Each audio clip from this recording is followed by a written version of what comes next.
అందరికీ నమస్కారం. ఎన్నికలు అయిపోయినాయి, హడావిడి తగ్గింది. ఈ ఎన్నికల వేడి స్థానంలో ఇప్పుడు మనకు కావాల్సింది వెలుతురు. మన భవిష్యత్తును రూపొందించుకోవాలి. ఎన్నికలు మన గురించి, పోటీ చేసేవాడిని గురించి కాదు, పార్టీలని గురించి కాదు. ఈ ఎన్నికల వెనకాల పరమార్థం ఒకటి ఉన్నది. ప్రజలంతా ఒక సందేశాన్ని ఇచ్చారు. తాత్కాలికమైన సంక్షేమాన్ని ఎంత ఇచ్చినా అది చాలదు, అలాగే అభివృద్ధి ఎంత చేసినా అది కూడా చాలదు. అంటే ఏం కోరుతున్నారు ప్రజలు?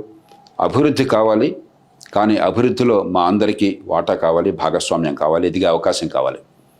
అభివృద్ధి కేవలం కొందరికి మాత్రమే, డబ్బున్న వాళ్ళకి, బాగా అదృష్టం కొద్దీ మంచి చదువు, ఖరీదైన చదువు అందే వాళ్ళకి, నగరాల్లో నివసించే వాళ్ళకి మాత్రమే అభివృద్ధి పనికొస్తే మిగతా వాళ్ళ సంగతి ఏమిటి?